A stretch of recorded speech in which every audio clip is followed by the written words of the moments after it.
Bem-vindo ao curso de Desenvolvimento para a Web. Meu nome é Walter e eu vou acompanhar vocês na aula 17, em que falaremos sobre efeitos CSS. Colocaremos efeitos no nosso site, seja em imagens, em textos e até mesmo animações nas aulas seguintes. Tudo de maneira muito fácil e prática. Está gostando do material? Não se esqueça de curtir e acompanhar as novidades, ativando o sininho e se inscrevendo. Isso é muito importante para nós.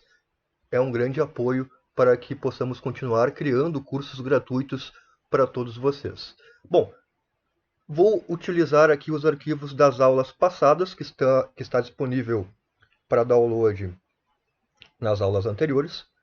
O meu código da página galeria, que está aberto aqui no meu navegador. Algo bem simples que construímos juntos nas aulas passadas.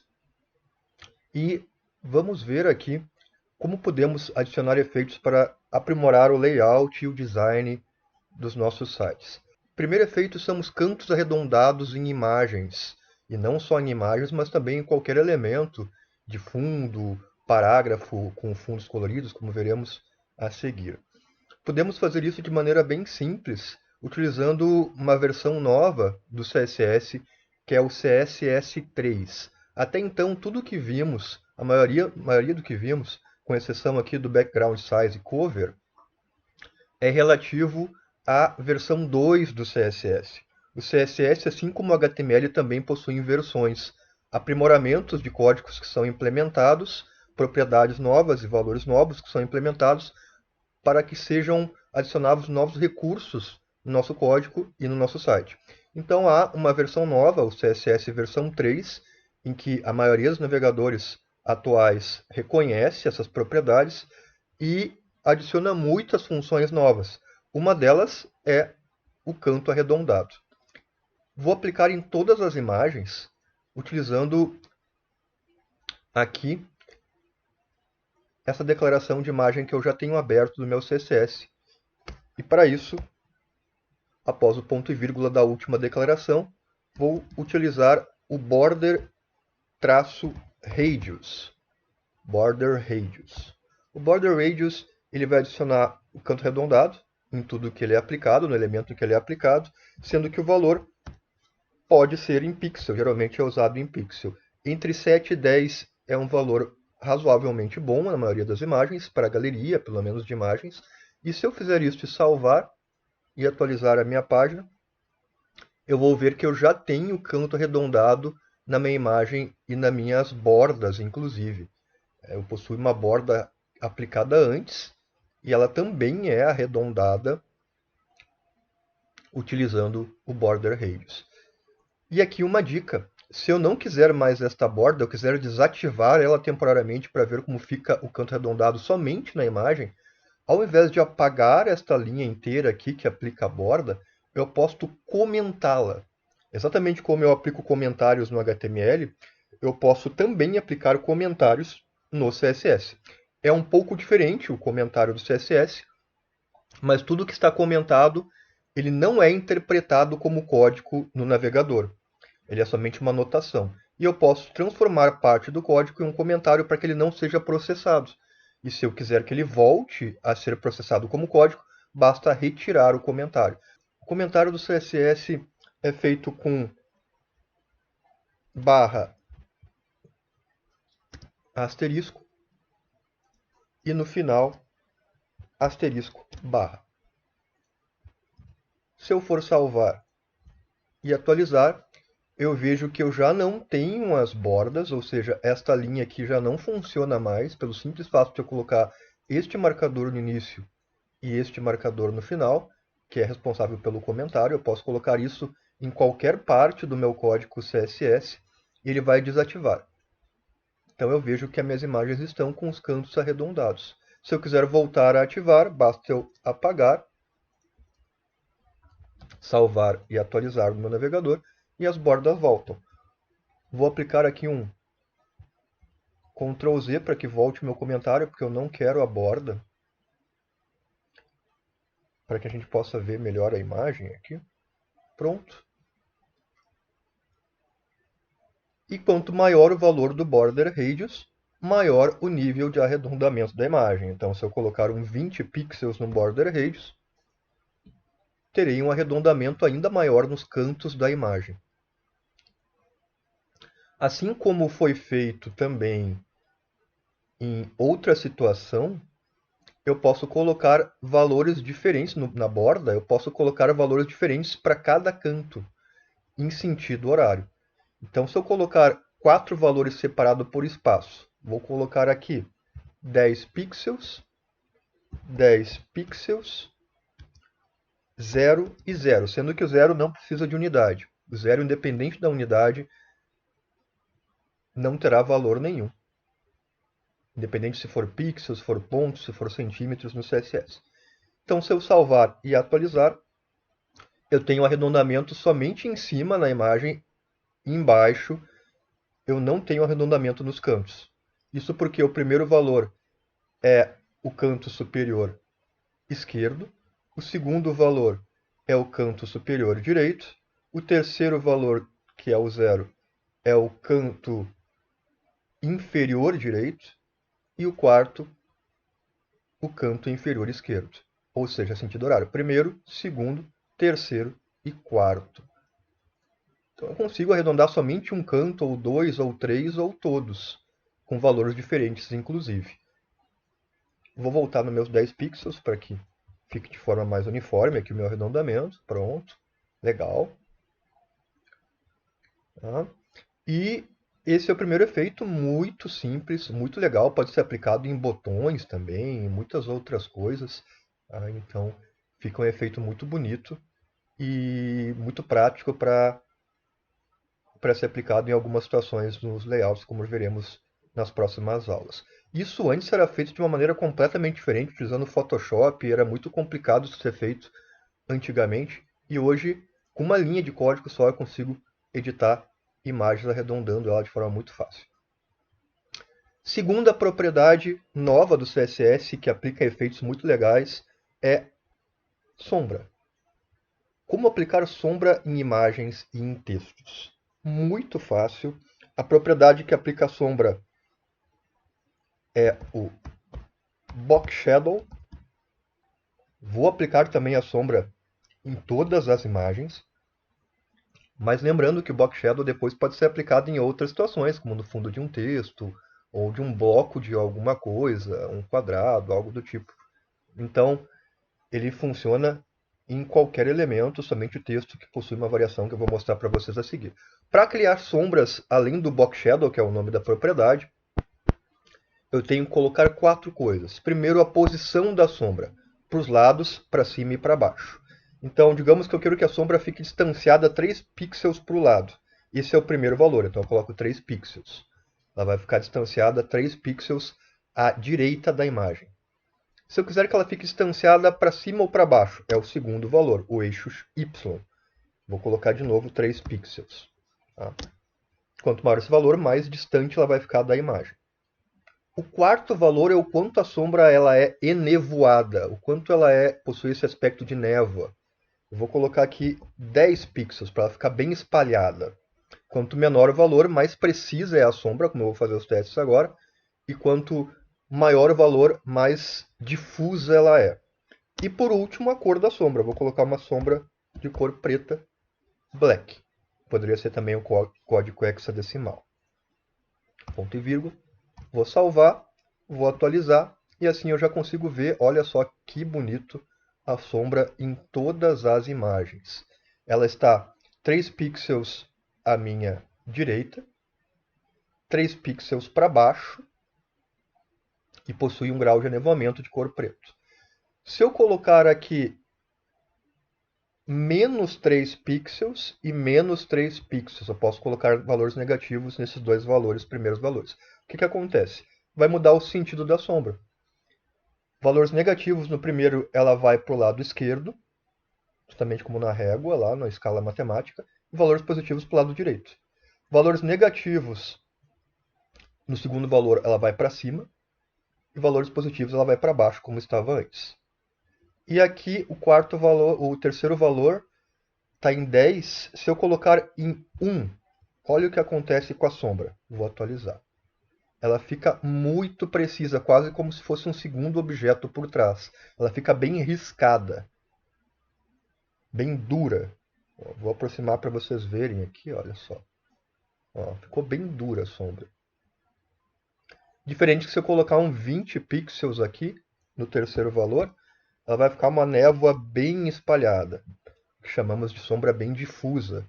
Geralmente as sombras são assim, então um valor entre 5 e 10 é um valor muito bom para ter esse aspecto de sombra um pouco mais realista. Vou colocar um valor positivo para ela ficar embaixo como estava antes. Pronto. E aqui a cor da sombra. Eu coloquei uma sombra preta, mas nada me impede de colocar, por exemplo, uma sombra vermelha, digitando ali, separado por espaço, o quarto valor. E assim eu tenho uma sombra vermelha, que mais parece um brilho, mas eu posso adequar ela de acordo com as minhas necessidades do layout. Vou voltar aqui para a cor preta, só mostrar para vocês que realmente eu posso definir a cor da minha sombra. Então, se eu fizer isso, eu consigo colocar a sombra onde eu quero e como eu quero. Muito simples. Vou salvar e atualizar para ter de novo a minha sombra. E se eu quisesse colocar a sombra aqui no meu título, eu teria que abrir a minha declaração aqui para o H1, para a tag H1, tá? Que é responsável pelo meu título. Eu não tenho ela aberta no meu CSS aqui neste arquivo. E aqui, ao invés de colocar o Box Shadow, vou copiar e colar aqui.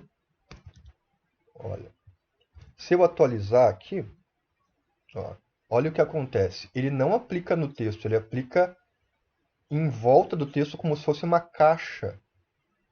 Isso porque ele considera H1 como uma caixa.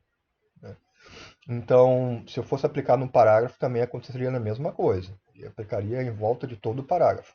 Ou seja, o Box Shadow ele funciona em H1, em textos, só que ele considera como um bloco, como uma moldura. Agora, se eu quisesse colocar ao redor do texto, eu faria somente uma modificação. Para textos H1, H2, parágrafo e assim por diante, ao invés de Box Shadow, eu utilizo o Text Shadow.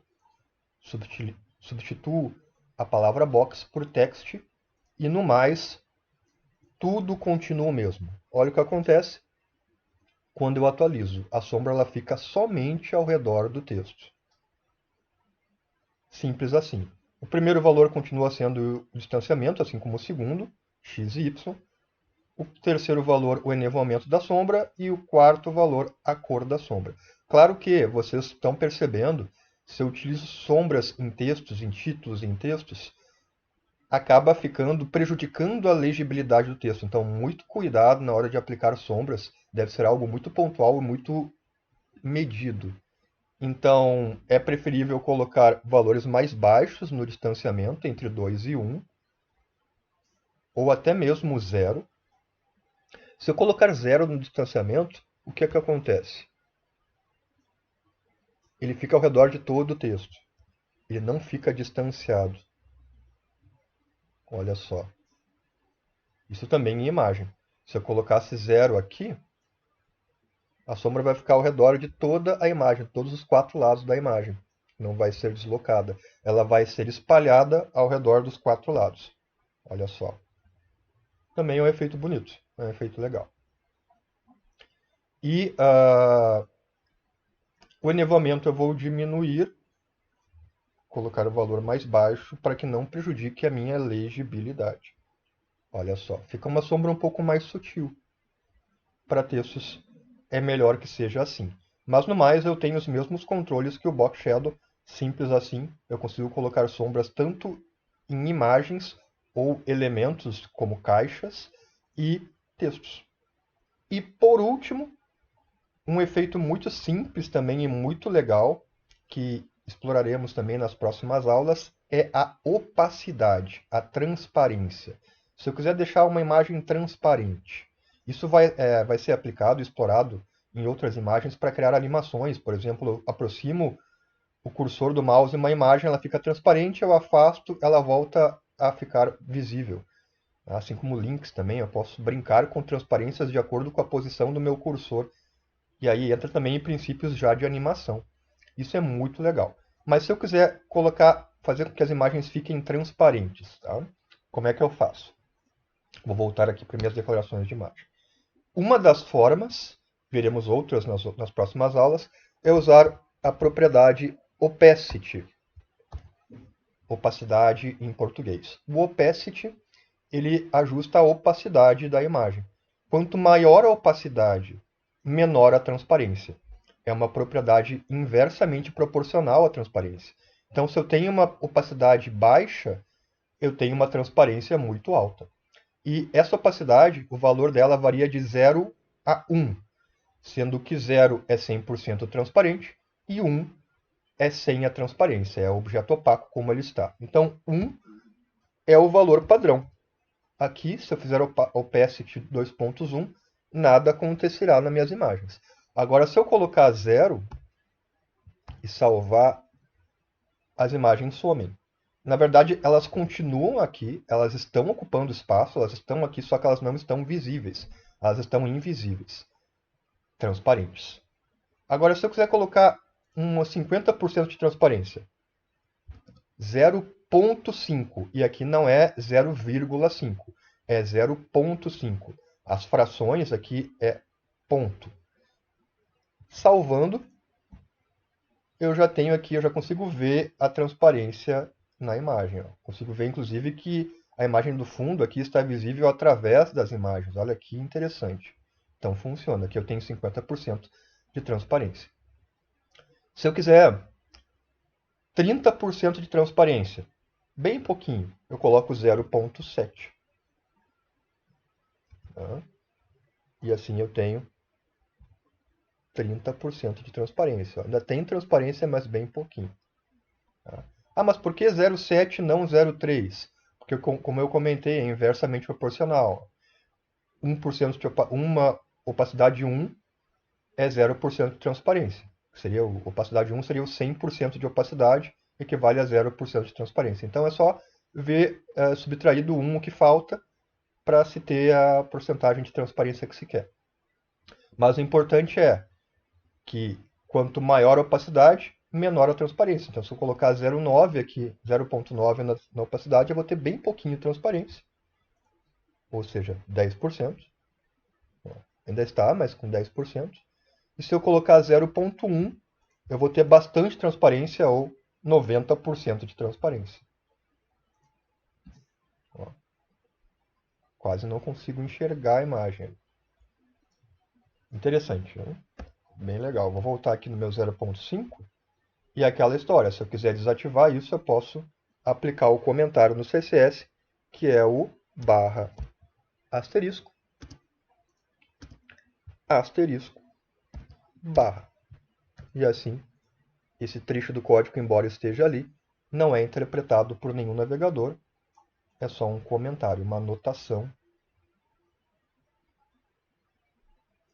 em que eu posso desativar a qualquer momento. Esses são os 3 primeiros efeitos que veremos muitos outros de forma muito simples, já aplicando animações nas aulas seguintes, porém, ainda faltam algumas coisas para otimizar, inclusive aplicar efeitos também nos links, que estão muito simples, ainda não alteramos cor e nada do tipo.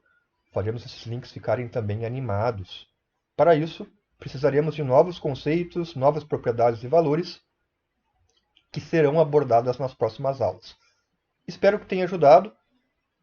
Se ficou com alguma dúvida, podem deixar nos comentários. E nos veremos nas próximas aulas, nos próximos vídeos. Grande abraço e até lá!